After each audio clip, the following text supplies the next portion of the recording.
Yes, guys, welcome back to the Irish Hotspur with your boy Dave here at the Irish Hotspur, bringing you your transfer window roundup. It's been a pretty dull day today so far. I was intending to do this tomorrow. However, with it being boring today, we'll just get it over and done with so we can look forward to match day on Saturday as we travel to Goodison Park at 12:30 to take on the Evertonians and hopefully put further misery on them after their point deduction.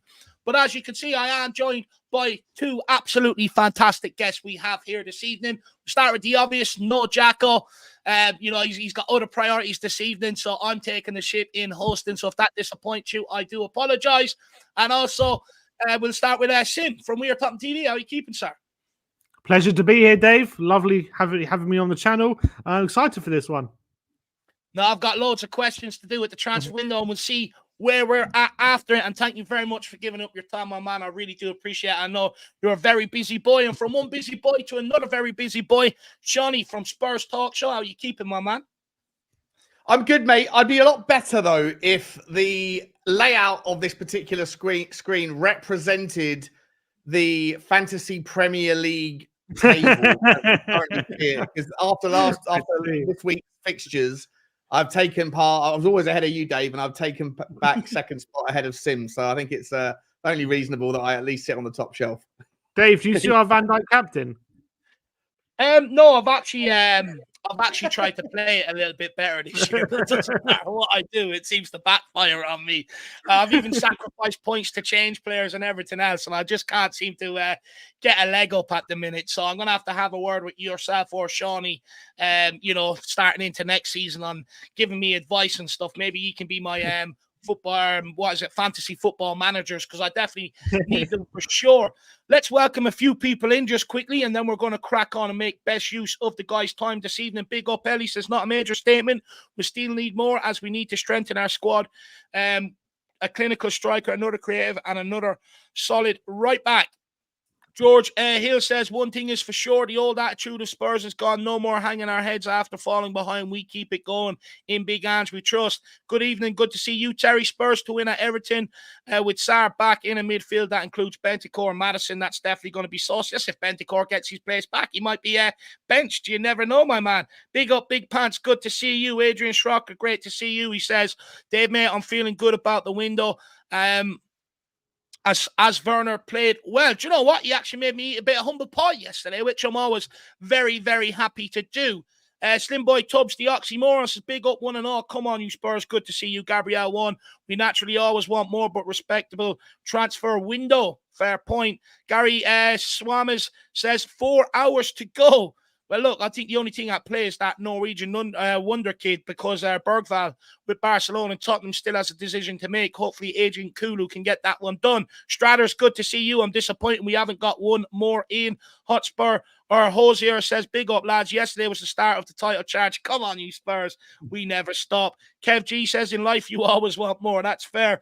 Gamer16, it looks like the Bergvall deal would sign and loan back until the end of the season. Ideal replacement for Pierre-Emile Højbjerg or skip in the summer. Tiger99 welcome, says, when the AFCON and Sonny returns, we'll be flying. Absolutely. And welcome, Paul O'Connor. Good to see you, my man. I haven't seen you around in quite some time. How are you keeping, my man? And hopefully you've enjoyed your time off work. Good to see Mark as well. Tyler, Mark's statement of intent is a little strong. Look, we'll go around and do you know what? I had this question weeks ago, lad. And I thought we were going to sign one more player, to be honest with you, and it backfired. However, I'm still going to use it. It's still relevant. Good to see Tyler in the building as well. Who else have we got? Tottenham Tom, King Hoddle. We have Monkey Allen, Martin Knightsbridge, DJ Samuel. Always good to see you as well, along with Martin. Iceman's with us. Jerry as well. Just make sure I'm not missing anyone. Then we also have Root Murphy as well. Big up, you Spurs. Do you believe the goals like what Tony scored should be ruled offside as he was hiding behind the post? No, look, personally, it's sort of always been that way, isn't it? You know, it's a pass back at the end of the day. It came off our player last, so it is what it is. I just look. Dave, he's asking, should the rules be changed because we conceded? That's what he's asking. I think so. They should be changed retrospectively to take away his goal as well. Oh, I love the chance with Ivan, Tony, though. You know, they were absolutely brilliant. You should have cashed out. They were brilliant. Good to see Lazier, as always. Adrian Brown as well. Liston Hines, DJ, and Daniela Zito. Great to see you. So, guys, I've got a number of questions to put to these guys today. Let's find out how they're feeling about the transfer window. Please get your comments in as we go along. If you've any questions, I'll start them, and I'll try and interject as many as I can during the show and maybe do a quick fire at the end. If you really want to help support the channel, get them in a super chat. It's a great way to support everything we do here. But let's kick it off, and we will start with Shawnee. Postecoglou stated in January. Oh, actually, sorry, what am I doing? I'm all over the shop. Give me a minute. The boys are making me nervous. The transfer window. So here is the transfer window today. Incomings Timo Werner on loan till the end of the season with an option to buy, and Dragusin signed for 21.5 million. Outgoings, Lloris went for free. Dyer on loan to Bayern Munich until the end of his contract. Perisic is on loan until his contract is up. Reguilon out of Brentford. Spence out to Genoa. Phillips and Alfie Devine out to Plymouth Argyle. Keeley out to Barnet. Craig out to Doncaster. Tanganga loaned out to Millwall. And Valise loaned out to Sevilla today. And the latest news as well is that Brian Gil Messi is staying and looking to fight for his place at Tottenham until at least the end of the season. He's going nowhere, and Pierre-Emile Højbjerg is also going nowhere either. So it looks like so far Tottenham's window is probably up, especially with Alfie Dorrington picking up an injury. Means there's no loan move for him. Potentially you might see something late for Sun Suk Bell, who I know was being rumoured to be maybe shipped out on loan before the window closes. So we'll see how that goes.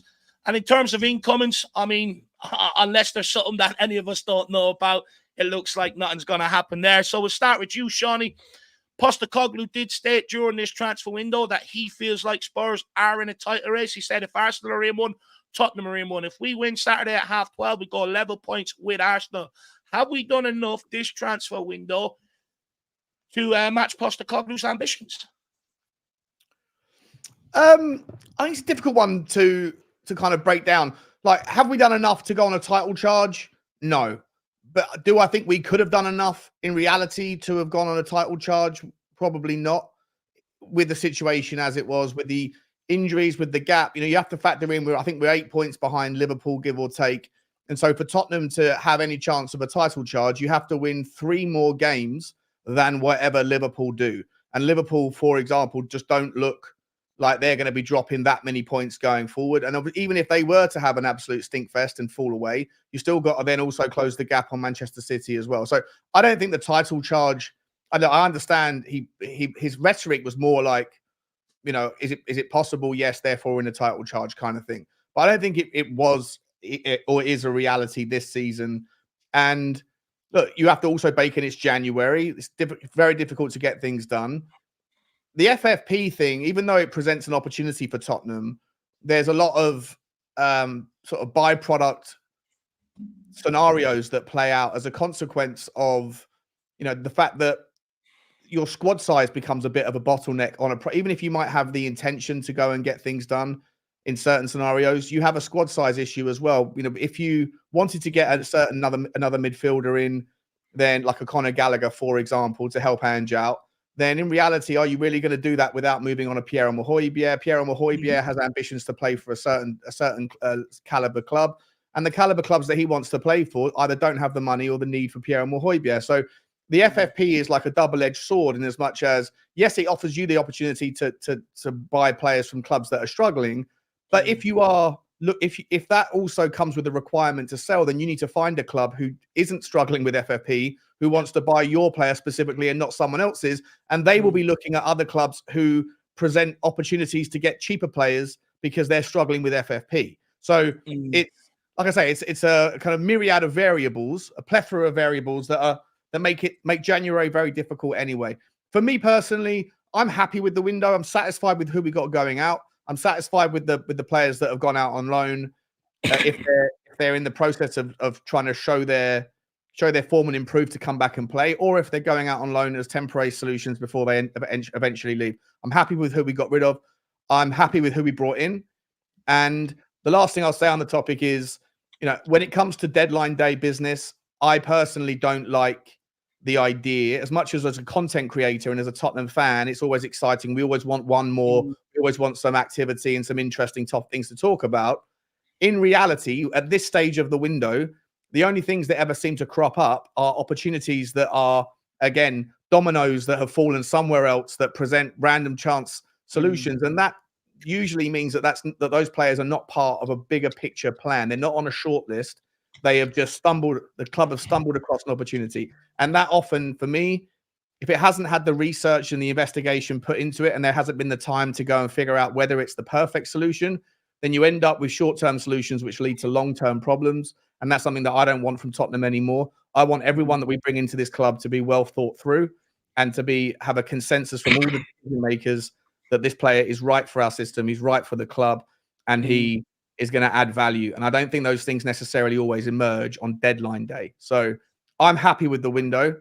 And unfortunately, very last thing I'll say is, even though everyone wanted business early and we got the business early, when you then have 15 days of nothing, people then get sort of starved of excitement.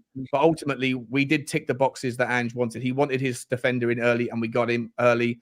He wanted someone with the creative spark, and he identified Timo Werner. So I'm happy with it. Okay. Sin, do you share the sort of same sentiments as Shawnee, or are you disappointed that we didn't maybe push for more? I don't know if disappointed is the right word. I wouldn't say I'm happy about the fact we didn't push for more, but I think it's just the reality of the window. You got to factor in we're not in Europe. We only have 16 games left from now to the end of the season. And you look at our squad, midfield, once Basuma and Sarr are now factored back in. I mean, is there any room for like another midfielder for 16 games left? Probably not. You look at the forward line. We have, with Solomon coming back to fitness, with Werner now being brought in, is there any room for another forward player to play from now to the end of the season if we bring one in? We have 6 forward players, pretty much 2 in each position at the moment. Obviously, the only place you could maybe say we're lacking, maybe a backup left back, maybe a fourth choice centre back. But I mean, you're splitting hairs at that point. I think we've done well.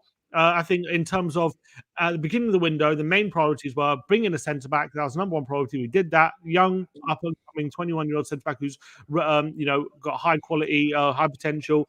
That's really great. Back up to Van Romero. Getting a forward player to help lighten the load while Son's away and help provide a bit more width and pace in the forward line. We did that with Werner, who's had a good start. Obviously, I was happy with his signing, but I wasn't like saying, "Oh, what a best signing ever," and he's going to absolutely kill it. But I think in the circumstances, I think it was an adequate signing in the short term, in a 6-month loan with the conditions of the deal.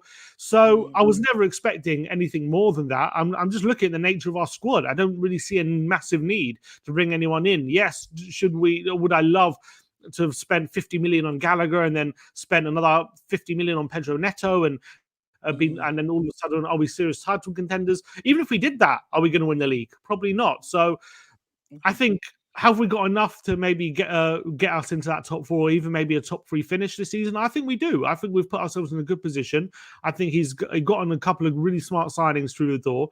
And I just look at the situation and I think it makes sense. There's no need to be splashing silly money right now. Well, with the squad that we have, I'm not looking at the squad in terms of in the short term from now to the end of the season while we don't have European football.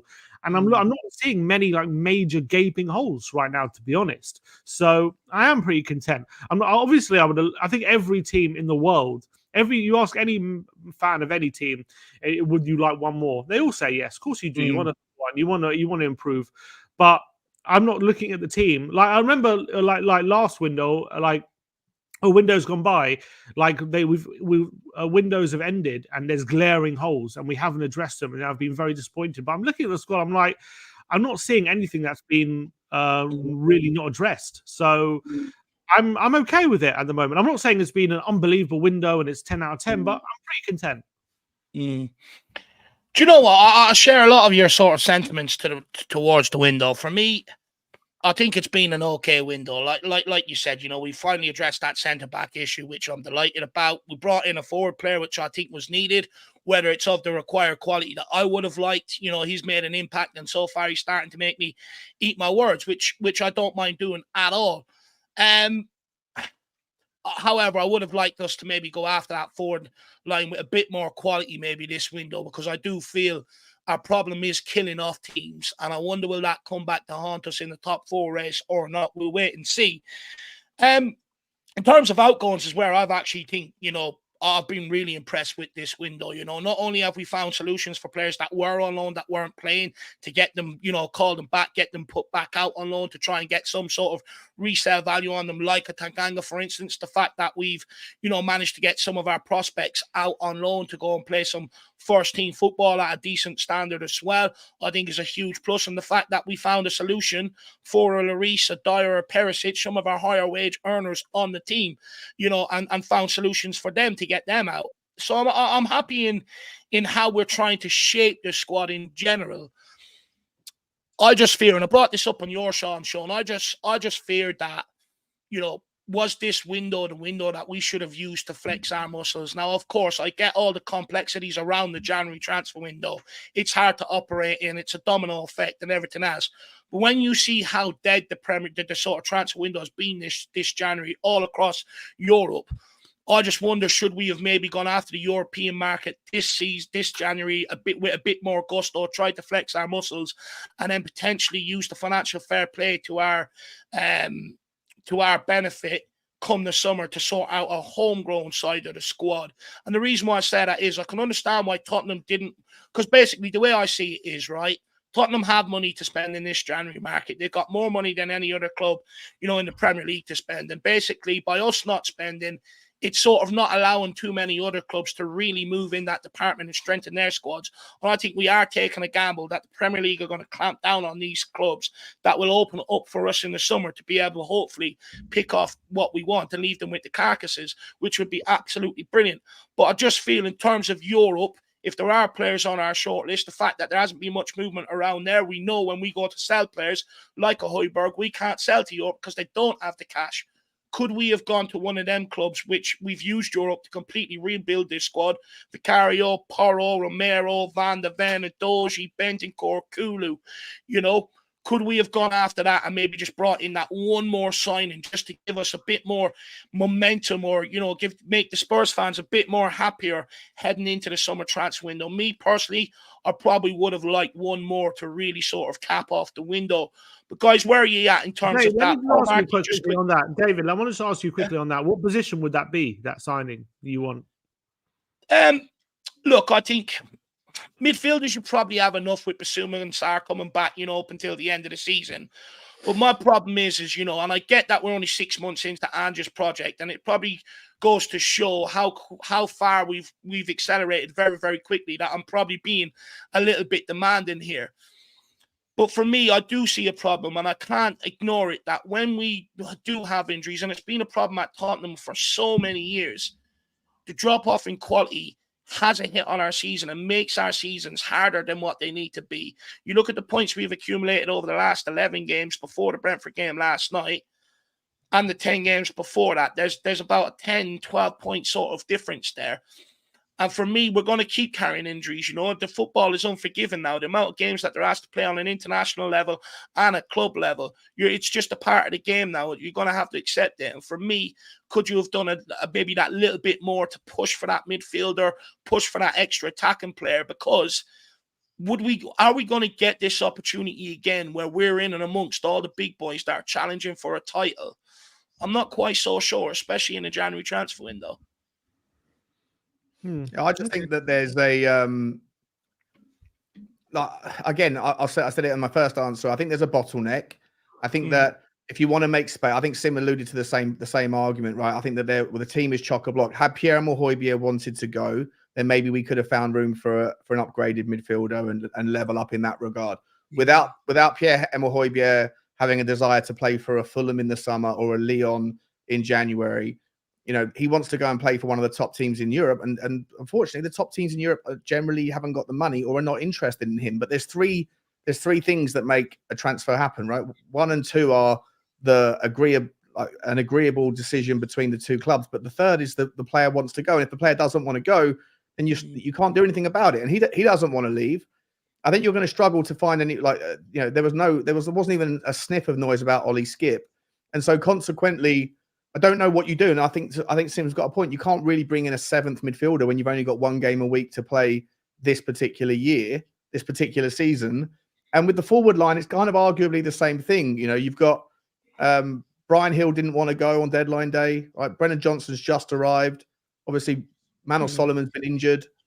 You know, and everybody else is kind of settled. So I think that you have to sell before you buy, not necessarily from a financial perspective, but just from a kind of making room in the squad perspective with the specific nuances of this particular season. Now, in the summer, that's going to change. Hopefully, we're going to be top 4. Hopefully, we're going to be in Champions League next season. And there's more time to be able to kind of have those conversations with certain players. And you can offer more as well. You can get things. And also, like, and the last thing I was saying, just on that, I know you were saying about like you're not convinced that the FFP thing is going to be as opportunistic in the summer. I personally respectfully disagree. I think that in the month of June, there's going to be a hell of a lot of moving parts that come together. I think that when all these clubs have to get their accounts together before the 30th of June, some of them aren't going to know how much money they're going to have coming in revenue from this season until the end of the season, right? Some like teams like Nottingham Forest and Everton, they might be relegated, or they might be safe and then consequently relegated because of their points deductions, or vice versa. They might be relegated and then have their appeal upheld and be promoted or be kept up. And other teams that are in 17th or 18th place might find themselves going down. So there's going to be a whole bunch of kind of like clarification on situations. And I don't even think we can predict what that looks like yet. But I'd say there's going to be more opportunities. There might be slightly more competition, but I think there'll be more opportunities in the summer from an FFP perspective in Europe and in the Premier League than there is now. So I think keeping the powder dry is probably the right thing to do. No, look, I hear you on that. My only concern is I've seen so many, the money that's in football nowadays, it's one of the most powerful, organizations in the world now with the money that's in it. And they can employ the smartest of people to be able to try and circumvent the rules. We've seen how Todd Bowley has been able to come in at Chelsea and do it, whether that's been right or wrong. He's been able to find a way around the rules because he's employed the right people. Man City have got away with stuff in terms of being sanctioned by Europe before because, they've had the right people to be able to circumvent money into the club through inflated sponsorships and stuff like that. And my worry is it just probably gives them a bit of time to maybe try and circumvent the rules a little bit. But look, I do hope to be wrong. I just think maybe even if we didn't want to get the English market and kick it off going with interjecting money into it, we probably could have done a little bit more across Europe. But look, that's just probably me being nitpicky because I'm in a hurry to get to where I want to go to in terms of accelerating to the top of the Premier League. Paul Markey, just give me one moment. I'm actually going to have one more question and then I'm going to use this to caveat into another question, my man. So big yourself up. But guys, today has been very quiet deadline day. Maybe you've probably already answered this, but are you a bit disappointed that Tottenham didn't push for one more deal today? No, I'm not disappointed. I don't think that's the right word. I think it's fine. I think we're okay. We're in a good position. Look, if you're going into this January thinking that we're going to have a title push, then maybe you will be left disappointed. But to expect us to win a title in Andrew's first season is, I think, definitely demanding too much, I think, is to say the least. So have we got enough to get back into that top 4, whether it be top 3, second or fourth? That's all pretty much the same in terms of the outcome. We have. So I think we've put ourselves in a great position. We've got to remember how many points we've accumulated in the first half of the season while with all these injuries. And now all these injuries are coming back. There's no reason not to expect us to improve on that. So for me, I think we're absolutely fine. There's not much to really be angry about. Anything. Fair enough. Shawnee, you may be disappointed that you didn't get any news today in terms of an incoming. I actually echo Sim's sentiments 100%. I think if the expectation was wrong, then it's wrong. It's misplaced by fans rather than the club. I think getting two deals done early is exactly what was asked for and what's realistic. But yeah, look, there's always going to be that situation. It was exactly the same in the summer. Everyone was delighted we got some early business done, and then it dried up, right? And then everyone was like, well, just because you got some early, that doesn't mean we should stop. But I think we got brought in 7 players in the summer or whatever it was, right? So there was a lot of business, but it was just front loaded. And then people then kind of go, well, what have you done for me lately? And that's just a human nature thing. But ultimately, the modus operandi, whatever the phrase is, for this window was to help Ange out early, and the club did what they asked, or the club did what he asked. So the club should be applauded for that. And yeah, as a human, as a Tottenham fan, of course, I'd love to see Tottenham sign whatever, insert massive name right now. But ultimately, I don't think it's not going to make any meaningful difference to our season anyway. So we'll be okay. I don't know if you're going to go into it about the outgoings, though. Are you going to go? Is that a topic? Oh, yeah, that's on the agenda. Yeah, Sim, do not worry, my man. Sit back, relax. I've got all the thought-provoking questions for everybody. I just want to say, these questions don't necessarily reflect my thoughts whatsoever. My job is to put thought-provoking questions out there so we can gather all great responses and make up our own opinions from there. But Sim, don't you worry, my man. I've got everything covered on the agenda today. Paul Markey says, this argument of Skip or Højbjerg is doing my head in. There is one donkey and it's Skip, pure championship standard. And guys, you know, I sort of want to come off the back of that by saying in the beginning of the window that Spurs fans mostly wanted a centre-back, a midfielder and a forward. We got the centre-back, we got the forward. Why did they not pursue a midfielder this January? Why do you think, and I'm going to throw Lo Celso in here, Lo Celso, Skip, and a Højbjerg ended up sticking around, and will Ange regret not getting another central midfielder through the door? Because I know that's probably the angle Paul Markey's coming at with this. Who's that directed at me? Whoever wants to go first, whoever's chomping at the bit for it. Why didn't we sign a midfielder? I think it's pretty obvious. We have 6. That's probably why. And Højbjerg didn't leave. I think it's pretty clear that we're open to Højbjerg leaving, but it never happened because he's a good player, so he's going to command a good fee. And it's right for Tottenham to demand a good fee because I think he has been contributing. I think he's actually played in every game this season. I think whether off the bench or starting. And I actually think he's actually been pretty good. Obviously, there are games. Look, Højbjerg clearly has flaws, and we know that. We know what his flaws are. He's not the perfect midfielder. He's definitely upgradable. But he is making a contribution. In fact, I kind of like the fact that, you know, in our young team, he kind of calms things down a bit. And I think he did that yesterday. You saw he was a very calming presence when he came onto the pitch, and maybe when Tottenham were being very immature, a lot of the players getting into scraps they didn't need to get in, and affecting our performance. I think he helped come on and change that situation. So I think Ange likes having him around. I don't think he's in a rush to get him out the door as much as he probably would upgrade on him if he could. And then look at the rest of the team. We're chock-a-block with talent. We have lots of very good midfielders. And I know, like, we've been linked with Gallagher and all these other midfielders, and in a perfect day, yeah, I'll take Gallagher over a Højbjerg or Skip. But, you know, I'm looking at midfield. You got Bentancur, unbelievable midfielder. You got Basuma coming back from AFCON. Sarr's been amazing. You got Maddison. Lo Celso, when he's been fit and when he stepped in, has been really great. Kulusevski has now shown that he can play midfield as well. I'm thinking, even now, when everyone's fit, who plays? I don't even know. So how are we even going to start bringing someone else when there's only 16 games left? So, I mean, we haven't even talked about Skip, who's improving lately. I don't think he's been amazing, but I think recent performances have been pretty good.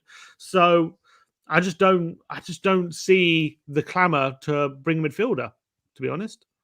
Okay, interesting. Shawnee, where are you at with that? Do you agree with Sim? Me personally, I think, look, Lo Celso, Højbjerg, Skip, they can all go at one point or another. I think, you know, I'd like to bring in 1 or 2 more midfielders that are technically better and have a bigger sort of engine. Maybe one of them being a creative player. That's just my opinion on it. Do you agree with Sim? Yeah, I can't really figure out. I don't want to say that I'm a flip-flop, but my mind on Skippy and Højbjerg kind of is quite volatile. Like, there's days when I sit there and, you know, in principle, I think that Skip is miles below Højbjerg as a player for me. But there's days when I watch Højbjerg and I feel like he's just, you know, a square peg in a current round hole, doesn't fit the system. But then other days when he just comes in and I'm just like, wow, you had such a difficult requirement of you today or tonight or whatever. And you absolutely handled the task for the most part, for 90% of what was required. Yeah, you might not have been perfect, but I thought yesterday, second half, him coming on for 2 sixes that came off and him coming on and being the solo 6 with, you know, 5 forwards in front of him essentially and 2 wing backs that can't wait to get forward. He had such a massive defensive responsibility, and I thought he was spectacular. But then in the first half, I thought Ollie Skip actually was one of the better players for Tottenham. So I think that there's a clear hierarchy for me. And I don't necessarily think that I don't always understand why Ollie Skip gets played ahead of Højbjerg. But in an ideal world, I wouldn't hate seeing either of them go. You know, I have respect for both of them for different reasons. I like Højbjerg as a player. I like him as a professional. But I'm, you know, at some point, if I was to find out on June the 1st or last week, Puyol Højbjerg has moved and gone to Juve, I'd have been like, okay, that's cool. Let's improve. I wouldn't resent it, and I wouldn't be too disappointed. And the same with Ollie Skip. I'm okay with them moving on, but I admire them, and I'm happy with them whilst they're here as well. And depending on the performance, I can be like very good or very bad. But they're not my favorite players, nor are they my least favorite, if that makes sense. I'm not sure if I'm rambling there, but no, but what you said there for me is the reason why I think, you know, especially in Højbjerg and Skip's case, you know, is the fact that they'll have one good game, one bad game. And the reality is, when you put them out there, you don't know what game they're going to have. So you can't 100% rely on them. I'd argue Højbjerg's better than Skip, but I don't want to do Paul Markey's head in here. But Lo Celso as well, you know, the best availability is being able to be fit and be fit for selection. Never fit for selection. We could have really done with him over this period. That's why he's been kept around. Maddison's injury, but he's been injured himself, and it's been a common occurrence with Lo Celso. So for me, in that regard, I think you've got to ship him on and look to do more in that midfield come the summer. But big up Paul Markey. Really appreciate it, brother. So I think the general consensus is that it won't come back to cost us. We've got more than enough to see out the season in the midfield department. And then we have a super chat here from Jason Bell. Are there any players truly on the market this window who would have made a big impact for the rest of our season? Look, I hear you, and I think that's definitely one way of looking at it. But for me, the way I look at the transfer market, if you've got the cash, it's yours to do what you want to with.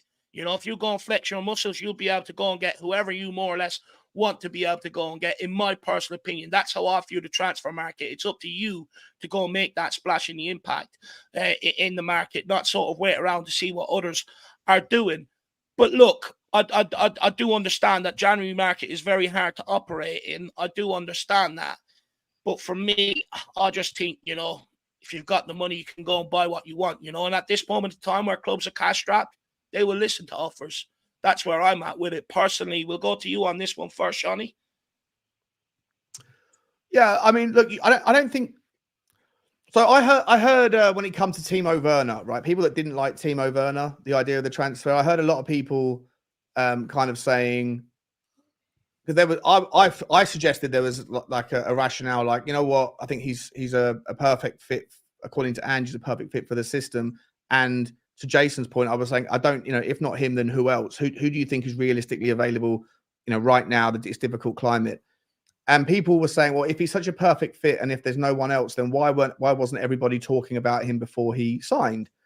And I think that that's a bit of a moot point. I think the reality is that you don't always know who's available, especially as fans. Like we're just reacting to the transfer news that comes our way. Now, we might all say, oh, there's not been any significant links to a Michael Elise or an Eberechi Eze, but we all see them every week, and we'd love to see them in the system. So it's not you don't have to wait for the transfer to have an opinion on a player, but there's 10,000 players out there. You're not going to sit there and consider every single one of them. And I think that Timo Werner, probably no one thought that he was available. No, it hadn't crossed anyone's kind of mind. And then the people that are on board with it, well, it's when you're presented with the idea of Timo Werner in a Tottenham team, how do you feel? Oh, okay, it makes sense, right? I like it. I'm on board with it. I think he can offer value. And so to answer Jason's question, like, I'm sort of fundamentally on board. I think it's a difficult window and there's not that many obvious players that would be available that can come in and do a really good job. But at the same time, you never really know who's available until there's conversations and phone calls that are happening between agents, and Tottenham fans are only ever going to become aware of that through the media. And if the media aren't aware of it, then we're never going to think of it, right? There could be a player that's going to be a shock transfer this evening that hasn't been in any of the media at all, but some agent has had a phone call with some director of football somewhere. He's got on the blower and phoned up a bunch of different other directors of football, and suddenly there's a new transfer story. So I don't think it's necessarily always easy for fans to be able to kind of match make unless you know the stories are already out there, if that makes sense. Yeah, no, 100%. Sim, where are you at with it? Do you see it Shawnee's way or do you see it my way, where it's, you know, if you've got the money, go and test the waters? I mean, I'd love to in a perfect world go test waters, but again, who for? Who are we looking for? Are we looking for a striker? Are we looking for a winger, a midfielder? Look, the club will know exactly what they're looking for. Let's let's be brutally honest about it. They have a transfer strategy in place. They already know what targets they're going to be lining up for the summer, this, that, and the other. So we could have went and maybe approached a couple of them to try and see if we could bring them in January. It's not like old Tottenham where we're waiting for an agent to ring to see who's free. You know, they already know who they want to go after. They already have plans. Yeah, I know, I understand that, but I'm just saying, I just don't. I'm not seeing a serious problem. Like if you want another striker, we're third in the league for goals scored. Is that a serious issue right now? If you're looking for a defender, we just brought one in. We're looking for a midfielder. We're chock-a-block with talent in central midfield. So where's the problem? I don't see where the problem is. Why are we pushing the boat out to make sure that we go from fourth to third? Is that what we're saying? Like, I don't know. Like what is the big issue? For me, I don't see the need to test who we testing the waters for. What position? Like I think we've done fine. I don't see a massive problem right now in where the squad is at. Yeah, I would love to Spurs to go and sign Santiago Jimenez for 50 million and have another striker, but you know, Rishi's scoring and Son is the second top goal scorer, third top goal scorer in the league. So where's the lack of goals? Where are we struggling in the goal department? Like, yeah, we need another winger, but we've got Werner in. We just signed Johnson on the right hand side. They're doing okay. I mean, Johnson maybe can be improved on, but he's just joined. He's going to improve. Like, I just like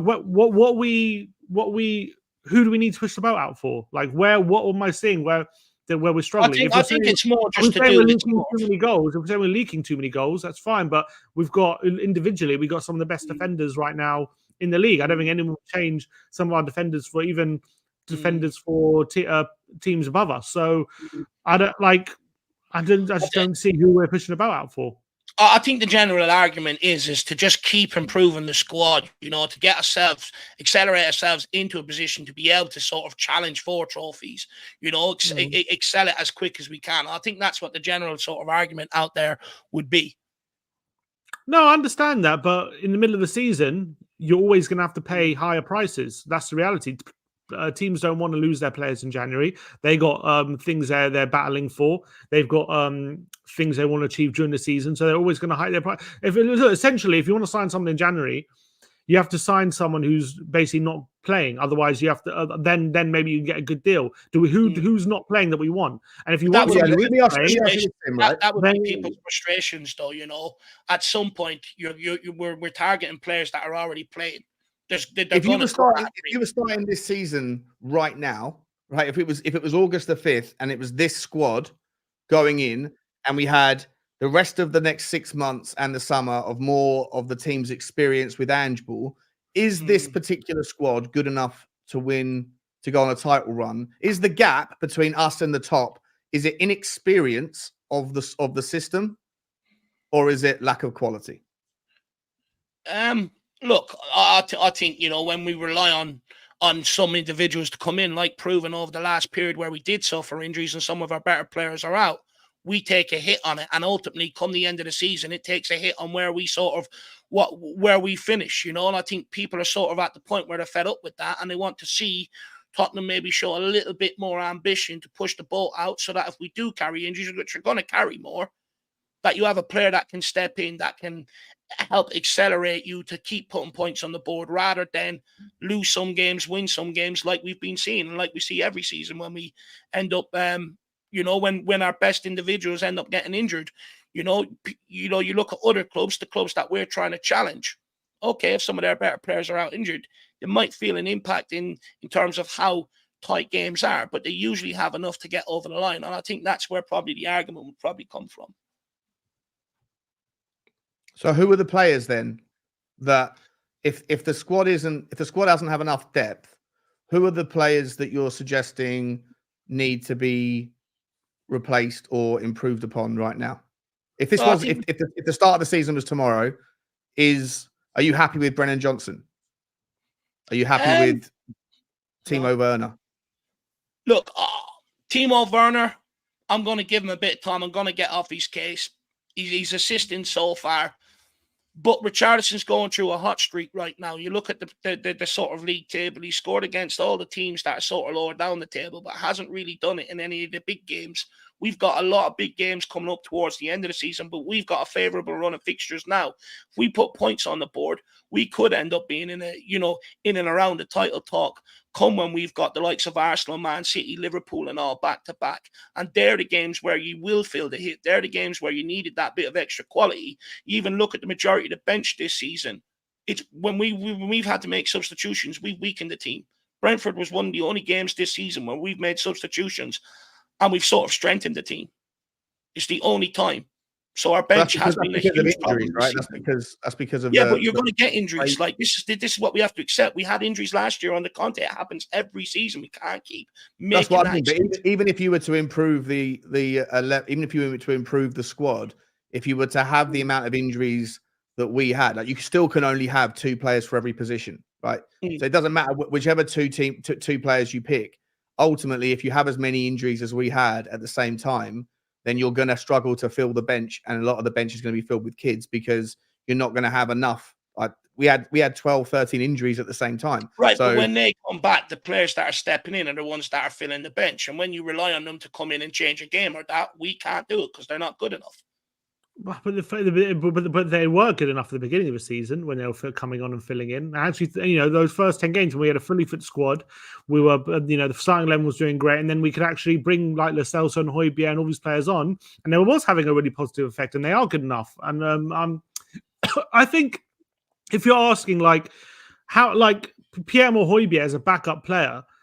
He is a very fine backup player. Like if you look at the benches. No, I don't dispute that. But technically, there's games where he's on it, games where he's off it, and we have to stop with this. In order to be able to challenge teams further up, which they're the next guys, they're the next teams. That's why he's a backup. That's why anyone's a backup. You look at Man City and Liverpool, they take out one player of one technicality and they bring in one that's just as technical and could do just as good a job as other players in that position. When we take out a Bentancur or Madison or even a Bissouma and you bring in a Højbjerg, some games Højbjerg's on it, some games he's not technically, and this is a problem at Tottenham Hotspur. I would make the argument that I think Højbjerg, maybe there's a couple of players here or there that are not the good fits for the system, that are good players, but we could you could probably get a player that's almost lesser quality but a better fit in a couple of places as backups. But in a nutshell, I think most of the problems that we cause ourselves during games at the moment is through an inexperience of how to get ourselves through the requirements of handball in the game. And I rather than not being good enough, I think it's not being savvy enough, not being wise enough, not being experienced enough with the things that happen when you play handball or concentration or focus, discipline, whatever it might be, rather than quality. I think the players generally are good enough. And so I think that with time, hopefully, some of that gap will be closed. And so I don't necessarily look at the squad with, I think there's definitely areas where we can improve for sure. There's areas where we can improve, but generally I think that the biggest gap to close on getting towards the title chase is more on experience of the system than improving the quality of the team.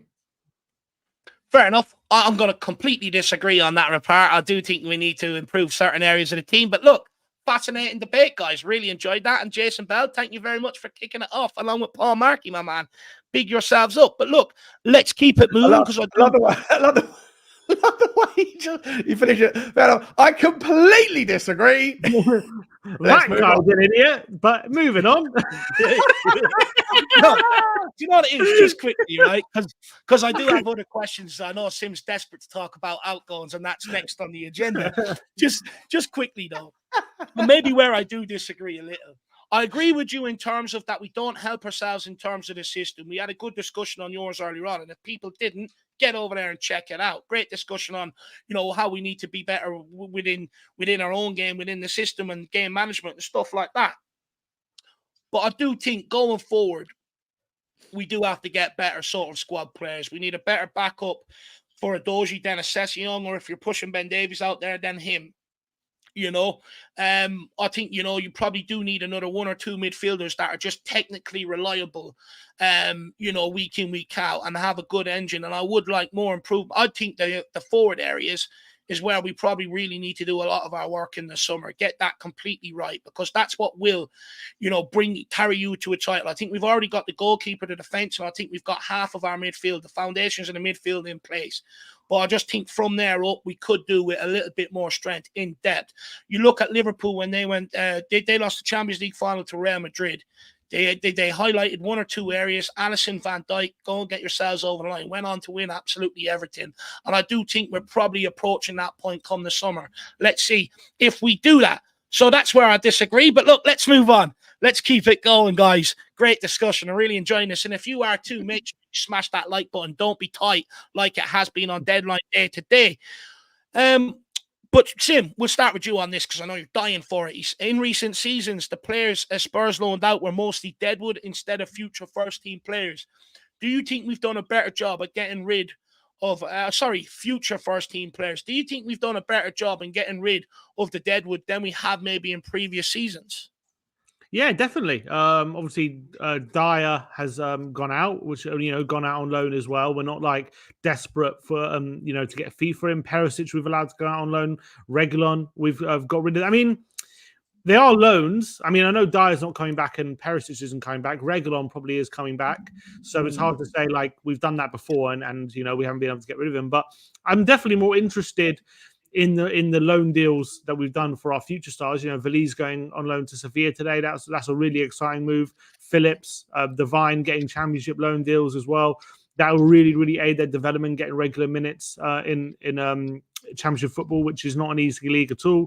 So have we done a better job getting the deadwood out? I'll have to say yes, because I look at the squad. I don't see much deadwood, to be honest. There's not much deadwood left. So yeah, there are players we like to upgrade, but I don't look at any player really and think they're terrible, rubbish, and we need to get rid of them as soon as possible. I look at every player and they're doing quite well. They're doing a job for the team. So there's no one in the team right now who I think we're desperate to get rid of, which has definitely been the case in years gone by. So I think definitely if you take the summer into account as well, we're definitely doing a much better job in shifting these players, maybe taking hits on these players as well, maybe being more willing to let go of players who aren't wanted for reduced fees. And I think we are doing a better job with that 100%. So I think the outgoing department, I'm sure it's the same as the incoming department, but I think they are doing a really, really good job. And I think that they're facilitating these loan deals for these young players as well, which is very, very exciting. And it's only going to help in the future when they come back as hopefully being able to contribute for the first team. So I really like the business we've done on an outgoing department, and I think that deserves credit. Sean, do you think it deserves credit? I think there's been a number of sort of strategies employed, Lloris or Perisic, Dyer, right? Huge wages, sort of not really going to be used between now and the end of the season. We found a solution for them, to get them sort of out of the squad so they're not just hanging around, because, they do say if you keep a couple of players that aren't involved, it can end up feeding into the dressing room and causing a negative effect. Hugo Lloris is gone. But then on the plus side of that, we've also found maybe strategic loans for Devine and Phillips to give them a good standard of a test to try and help them come back here in the summer and push for places. Do you think the outgoings have been very, very impressive this January, maybe compared to other windows? Yeah, I do. Just quickly before I forget, has Veliz's move to Sevilla 100% gone through? Because Rafa Mers, no, it's not 100% gone through. He was in Sevilla last time. Fabrizio Romano reported it. Yeah, because Rafa Mers moved from Sevilla to somewhere else. Is that broken down? To Valencia has broken down. He's a striker, so I'm just thinking maybe if his move breaks down, then Veliz will come back, which would be a shame for him.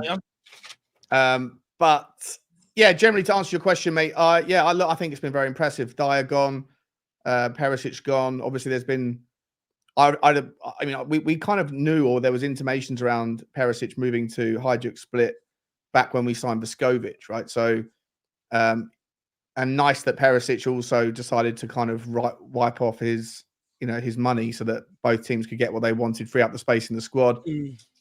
Look, I think that the window is like a 5 out of 10 bare minimum, just on the basis of getting rid of Hugo Lloris, Eric Dyer, and Perisic's money off the books. Like the bare minimum, that becomes a 5 out of 10, and then everything else is cherry on top. So, yeah, look, most of the loan deals are positive, and the permanent moves also, are fine. I mean, the only, like I said, the only way it could have been better with outgoings is if we had if we had an agreement or something, some willingness to bring in a midfielder that was a perfect fit, that was the level up that you're talking about, Dave. But it required Pierre-Emile Højbjerg to find a new home. Then that would have been the only way it could have been made better in terms of outgoings, but it wasn't to be. And I don't think Højbjerg hanging around is a problem. I think he's a good player who's a professional and will always do a good, or try his best to do a good job for us in the last 16 games, and we'll revisit it in the summer. So yeah, I'm impressed with the outgoings, very much so. I definitely think it's been the strongest part of our window this summer. And what I will say is it sort of allows us to attack the summer market very, very early, which is a huge plus, because I do believe we're actually down in sort of the foreign numbers in terms of registration for the squad because of the players that we've got out. So that does leave us to be able to fill that straight away in the summer rather than have to move bits and pieces around as well, which is absolutely brilliant. And then I'm delighted for some of the young lads, to get out and get loans. Some of them are clearly too good for the under-21s, and you need to get out into the dressing room where every result matters, and it's a good test of character for the guys. And so far, some of them are doing very, very well. Michael says, "You'll miss Eric Dyer, Dave." No, I don't, not one bit. In fact, my blood pressure is lowered, and I seem a lot happier this month knowing that he's not around the club, my man. So big yourself on that. And by the way, I mean, he's the gift that keeps on giving, isn't it? Even when I don't want to know about Eric Dyer, he's doing interviews and speaking English in a German accent. He's just a gift that keeps on giving. Anyway, that's enough of him. I mean, honestly, if anyone hasn't watched it, watch it. It'll give you a good entertainment. But guys, before Paratici, our most recent big January signings were Steven Bergwijn and Lucas Moura. Why have Spurs started to make more moves in the January transfer window than they did in the past? Why? Is it down to, because I remember Steve Hitchens' famous phrase, he hated the January transfer window. It's sort of like, you can't hate your job. It's your job, Yeah, maybe Paratici is more aware of, deals to be done and potential players being available. And obviously, he's got a better scope of the market, definitely now in Italy. We know that. And Bentancur and Kulusevski coming in the January transfer window was obviously amazing. That was like a double deal that... would we have done that in the past? Maybe not. And obviously it was one that was really necessary at the time. But, would we have known, would we have been able to, be aware of those players' availability previously? I think Paratici is just more on the pulse. Obviously, how much is Paratici involved now? We know he definitely is involved, but how much control does he have? Is he feeding things to Johan Lange, or is Lange in full control? I don't know. But I don't know if there's a particular reason for it. It's always hard to put my finger on exactly why, but I just think maybe Paratici is more savvy in the market. Maybe that's the reason, or Lange, or maybe Tottenham are more aware of things.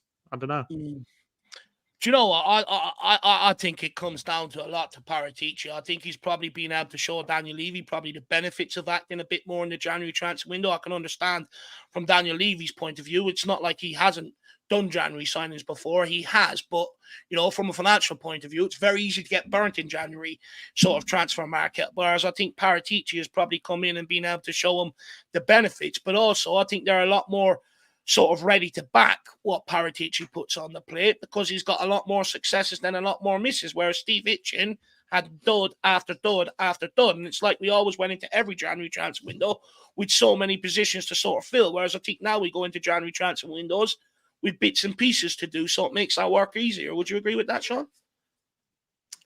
Yeah.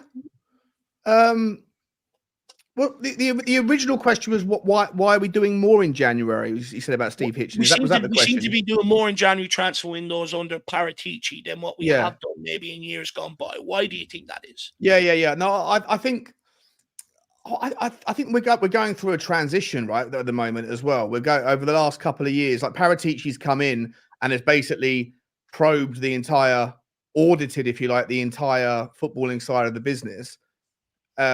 Whilst also dealing with his own personal problems, and said that this whole thing needs a complete shake-up.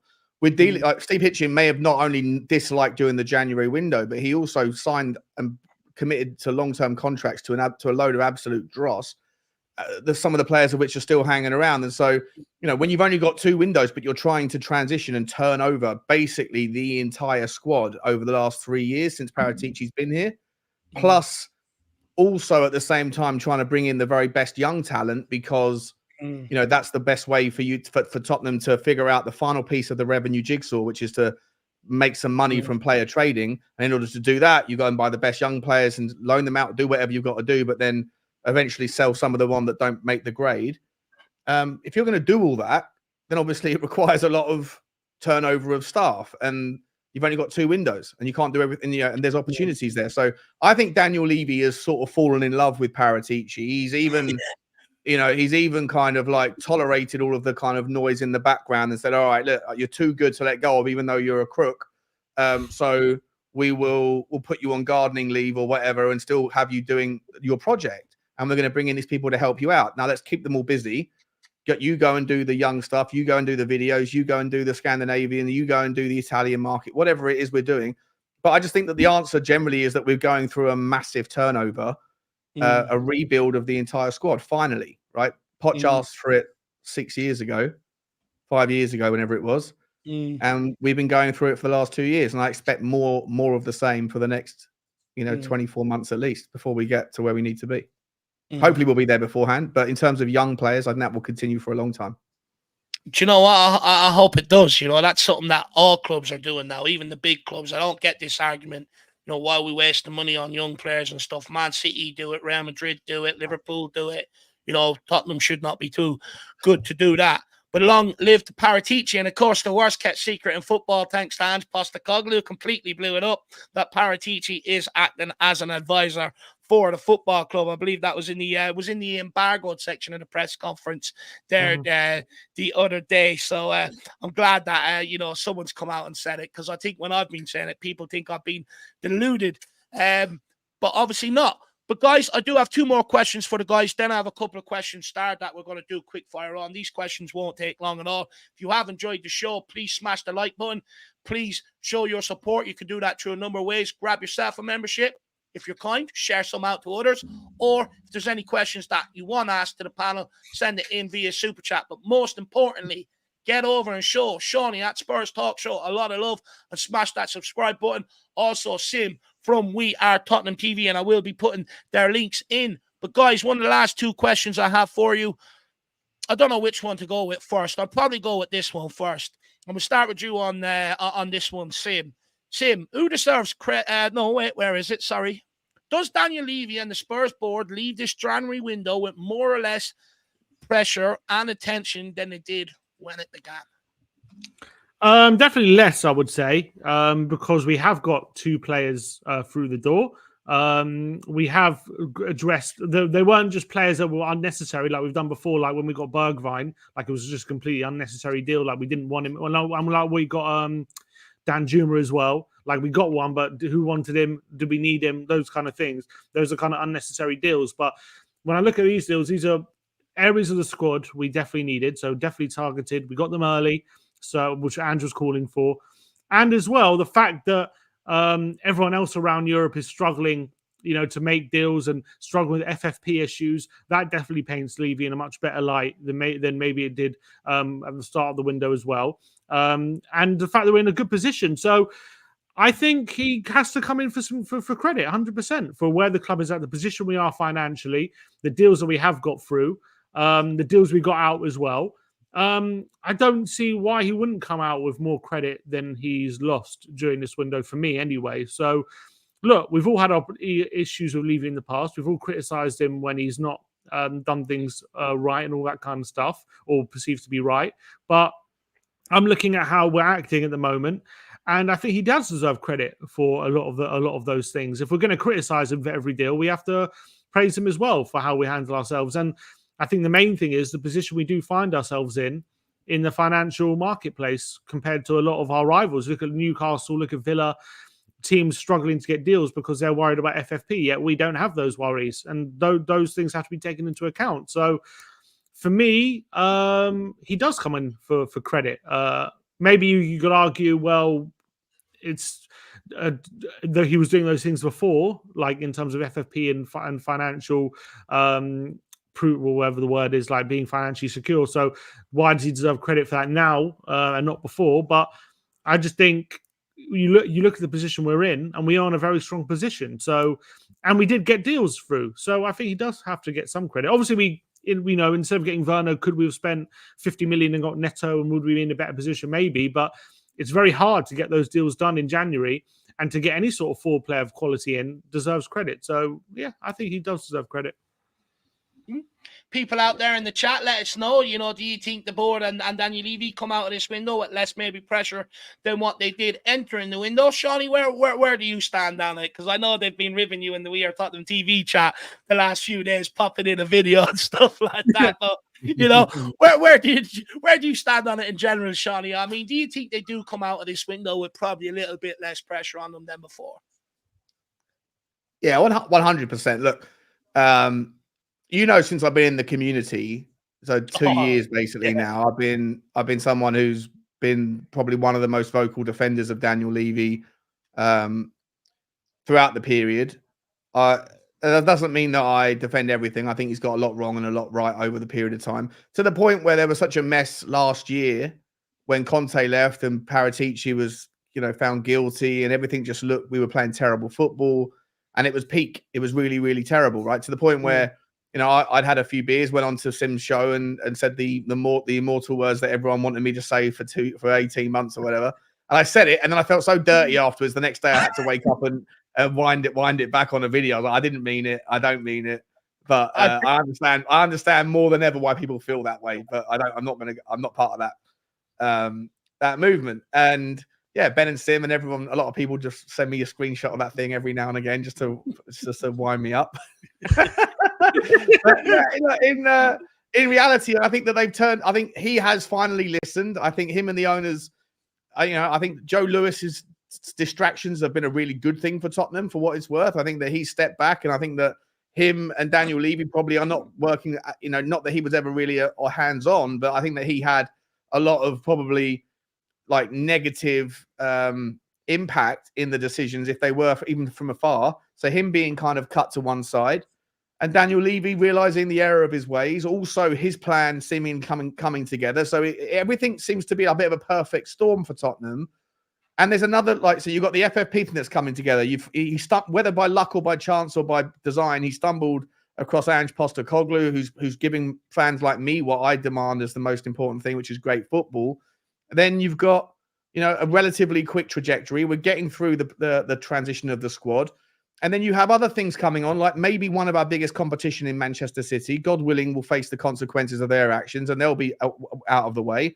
And then Liverpool at the same time now are going to be without Jurgen Klopp. So they're going to have to go through their own restructuring, which might be disruptive. So to me, right now, everything looks really good. And I think Daniel Levy has at some point learned a little bit of a lesson. He's still not going to change. Leopard doesn't change his spots. He's not going to completely go 180 and become the Todd Bowley sort of version of a chairman.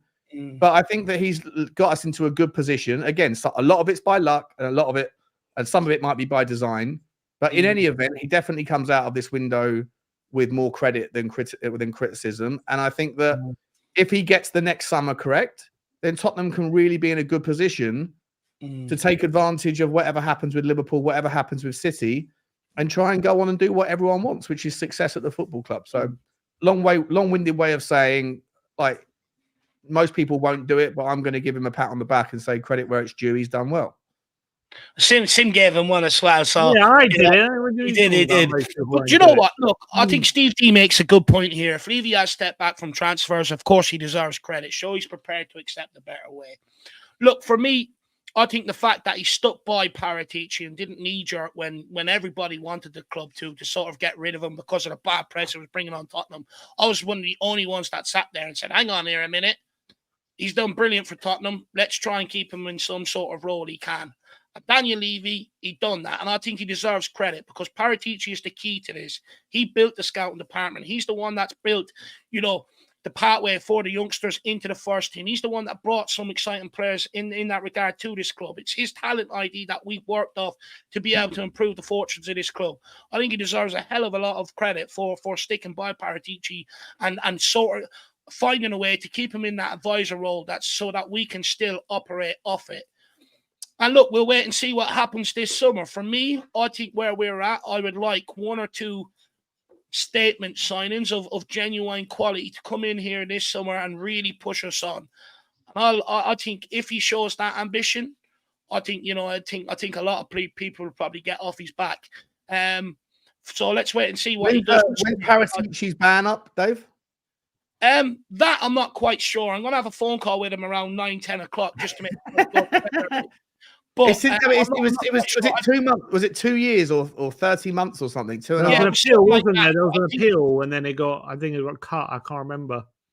I'll find out now. Give me 1 second. It must be halfway through the ban.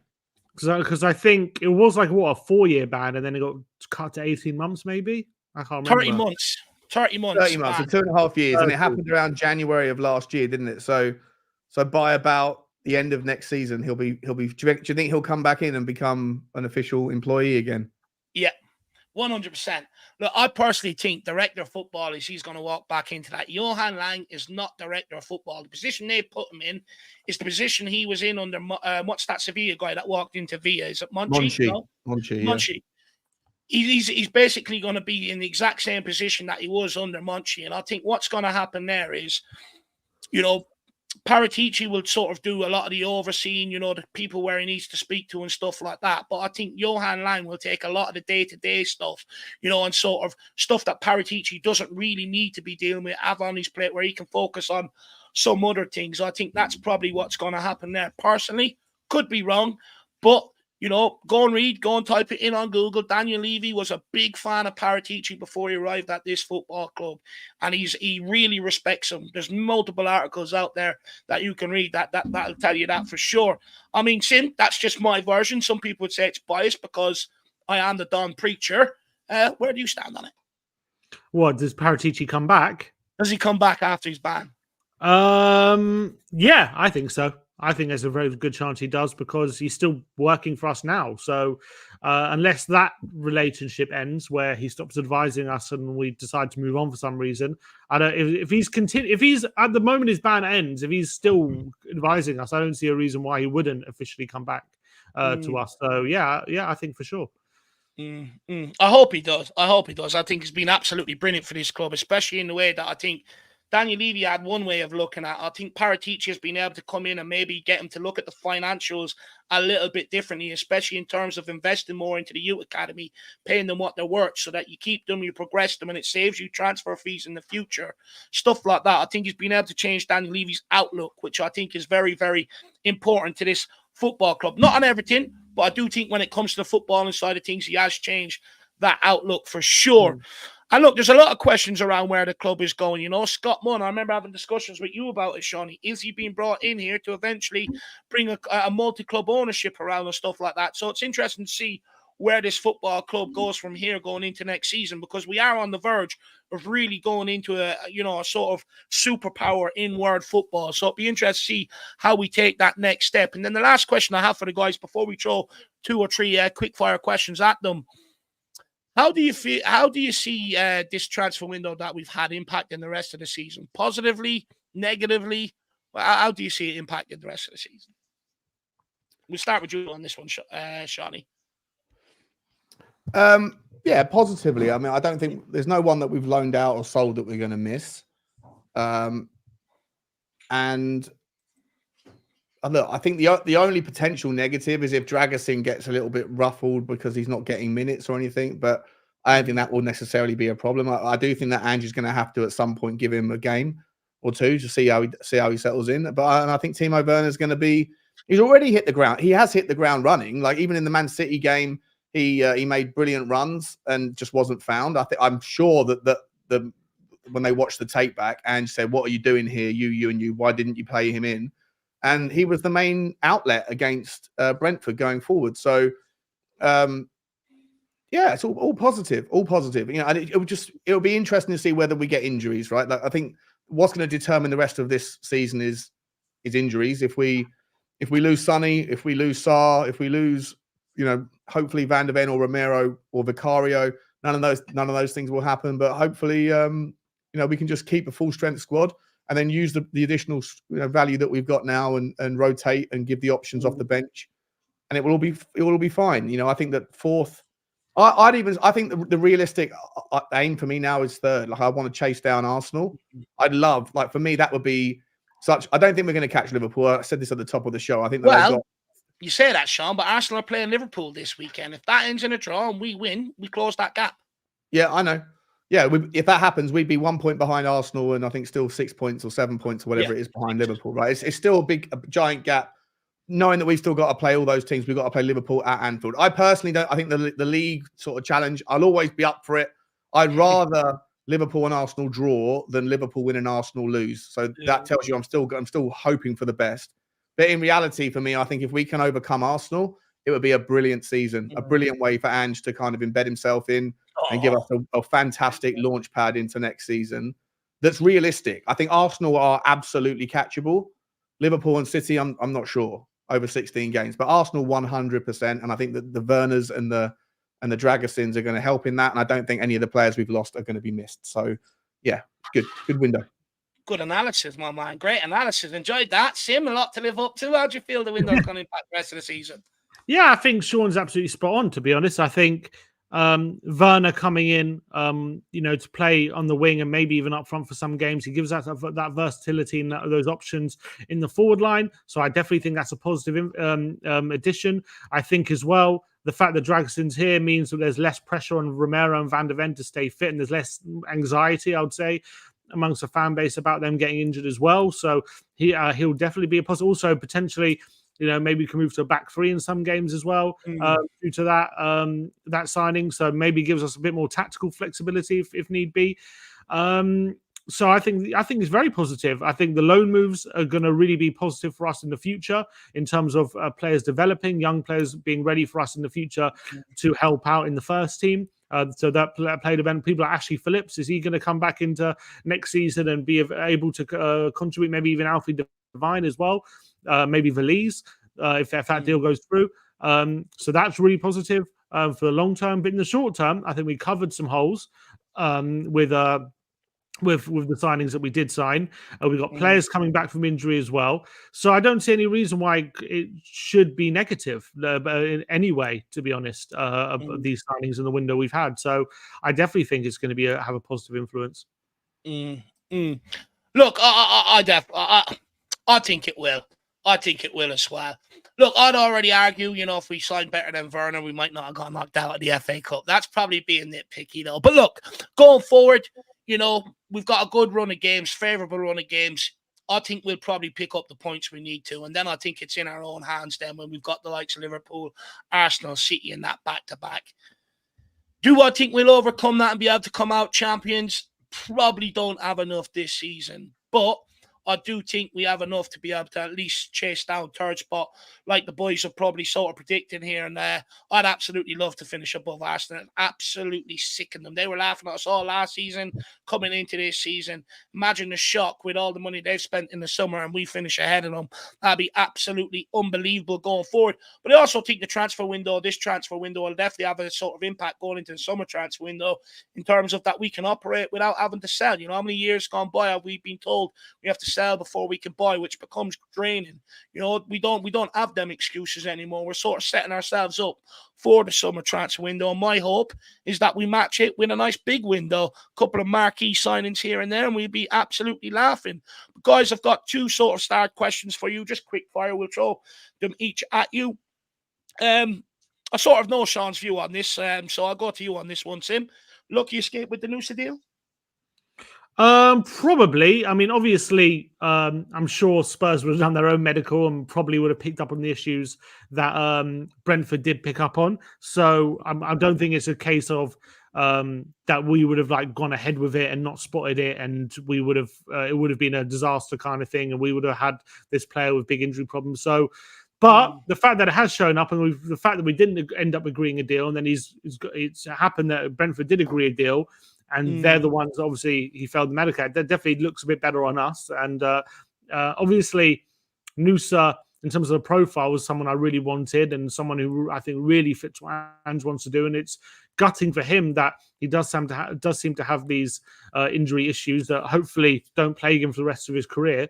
But look, I think it's better. There are definitely other wingers out there who can fit the profile that we want, and hopefully ones that won't have those injury issues that Nusa definitely has. So when it comes to it being a lucky escape, if we had agreed a deal and then that would have happened, would have been looked a bit worse on us, I guess, in a weird way, but it wouldn't have made a massive difference. But is it a lucky escape? I guess so, because we didn't have to go through the whole process and we found out from Brentford rather than finding out ourselves. So probably is a lucky escape, yeah.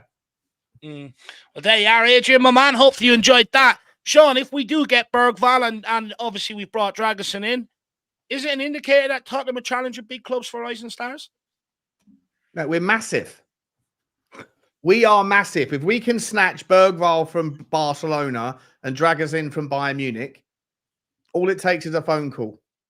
There was a guy who put in a super chat on the show we did together, right? Yeah, doesn't matter. It's if Lewis Hamilton's joining Ferrari, anything can happen. All you need is a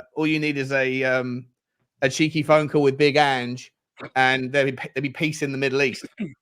You know, get Donald Trump and Joe Biden on a phone call with Big Ange, and there's no more problems in America either.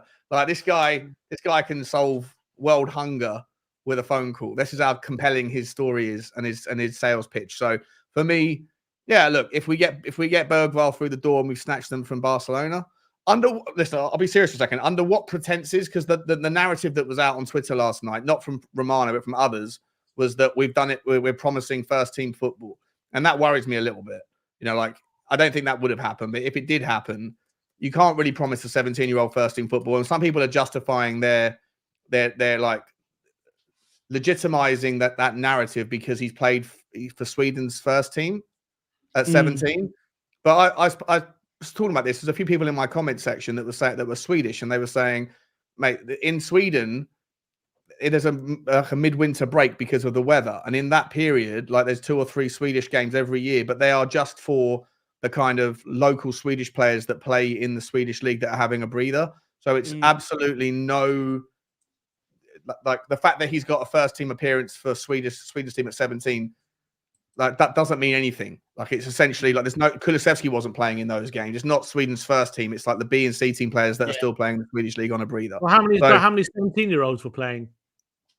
That's that's a question. Well, no, I'm not. I think. Well, yeah, it's a good point. I don't know. Like I think that his talent speaks for itself. He's clearly a very talented player. The fact that Barcelona want him, but if Tottenham are promising first team football, then whoever that is, Johan Langer is writing a check that Postecoglou's ass has to cash, right? And that's not fair on anybody. So I really hope it's just a conversation where they say, listen, your future is better served at Tottenham, and we'd like you to come and be a part of the project. But but not on the basis of you're going to play for Tottenham's first team next year, because that's crazy.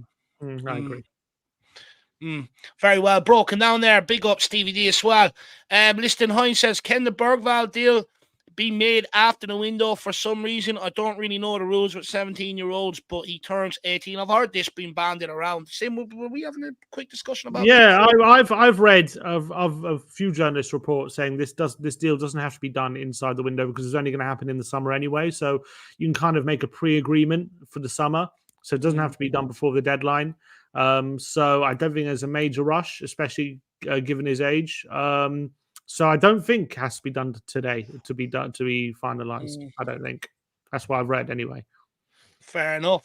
So there's your answer on that, Liston Hines. And then Shawnee Paul O'Connor says, do you think, a big up Paul O'Connor, by the way, says, do you think the club concentrating on getting people out this window, ready to go in the summer? We got the cover we needed. So now the squad is prime position, ready for the summer. To a degree. Oh, sorry. Who's that for? No, go. No, I was trying to read the question. Sorry. Oh, read it inwardly. So he's basically asking, have we set ourselves up for a big summer window?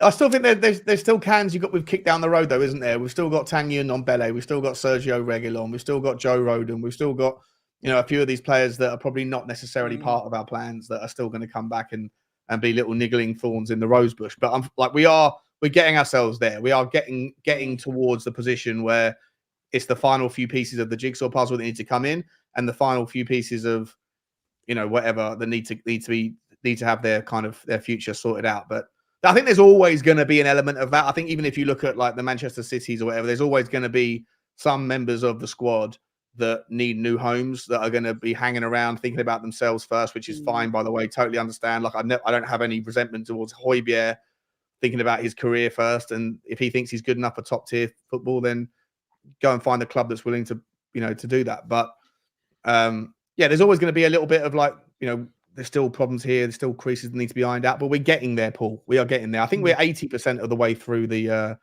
process, I'd say. Yeah, I agree. I think we've set ourselves up for a good summer. There's obviously a lot of decisions to be made. You know, Werner, is he going to be here next season? That decision has to be made. Is Solomon? I know we've signed him, but are we going to rely on him next season? I know he's been injured. He's looked decent, but is he really the guy that we want? That's a decision that has to be made.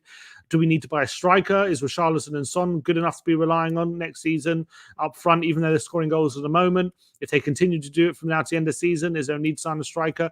So there's definitely a few decisions we have to make from now to the end of the season. So there's definitely going to be a lot of pressure on the squad. But I definitely think, looking at the squad, are we set ourselves for a big summer? I don't know, but we've definitely put our squad in a very good position where it, come the summer, it will be very clear what we need, and hopefully we'll be able to push the boat out, given our strong financial position. So, yeah, I think we're in a very, very good position. Where I think we really are. Look, I think so as well. I look at the wages. I definitely have a sneaky suspicion they're clearing it for a marquee signing. You know, I definitely think so, especially if they don't take the option for Timo Werner. That's more wages we don't have to pay yet again. So, I definitely think we're in prime position. Like I said, we've lowered the sort of foreign squad quota as well, which is good. But I would expect, whether people like it or not, us to attack the homegrown market in the summer. I do think you're probably going to see 1, 2, maybe 3 signings in that department. So, you can get your Mbappes and all off your list, because it ain't going to happen. You're more going to have Michael or someone like that coming in here. But big up Paul O'Connor. Really appreciate the questions. And then just quickly, guys, just the last bit of update. I believe that Valise's loan to Sevilla is still on, and that probably, I think they believe that's going to be the last bit of business from Tottenham this window. And as far as Lucas Bergvall, if he is to pick Spurs, he wasn't going to sign until July 1st anyway. So, we don't necessarily have to get that done before tonight. So that looks like our window is open. So I'm going to go off and watch more clips of Emerson Royale doing bicycle kicks. I absolutely love it. But I want to find out quickly off these guys. Sean, where do you think we're going to finish, and where can people find you? I think we're going to finish 3rd, and I think you lot can find me at Spurs Talk Show. You think? Was our prediction? You can also find me other places. One place you can't find me for a long time is down the pub. I'm going to be have to be a good boy and stay off the sauce as long as possible. So. But yeah, Spurs Talk Shows where you can find me, or sometimes at match days, game days, you can find me hanging around with Sim in the South Stand. Ooh.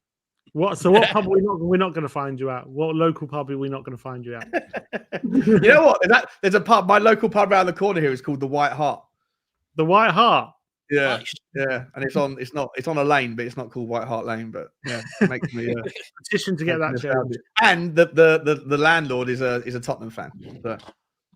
Oh wow. Nice. Good. Lovely. Good. Nice. Knowledge. But don't do what I done yesterday, Sean. I did get my cream pie, or no, my vanilla slice, sorry. It was lovely, but I felt so dirty after it. So, don't break, Sean. I did yesterday. After I was in your chat, I had to run down to the shop, and I ran by the bakery, and the sun was gleaming off the ice and off the vanilla slice. I had to break it. Had to go in and had to break my diet. I felt so dirty after it, though. But, Sim, where can people find you, and where do you think we're going to finish, my man? I think I agree with Sean. I think we're going to get finished 3rd. I think we're going to have a really strong end to the season. I think Arsenal, with Champions League football coming back, their squad's going to be stretched even further. I don't think they're playing amazing at the moment, although they are getting over the line in a lot of games. But I think they're catchable. And I think even though recent weeks we even haven't been at our best, we're still getting results. And I think it's only going to improve. So I've got a feeling we've got a really strong end to the season for us. We're going to catch Arsenal. We're going to finish 3rd. And people can find me on We Are Tottenham TV. We do obviously daily Spurs content. And we got tomorrow, we got the preview show coming up. We got a live watch along for the South Korea Australia game as well on our Korea channel. Wow. So go check that out if you're interested. But yeah, been a real pleasure coming on the show, man. No, look, thank you, boys. I really do enjoy these Thursday night chats. I really do enjoy them. So thank you very much for giving up your time this evening and coming on and giving us your thoughts on the window in general. People out there, please smash that like button. Give us your thoughts in the comment section below.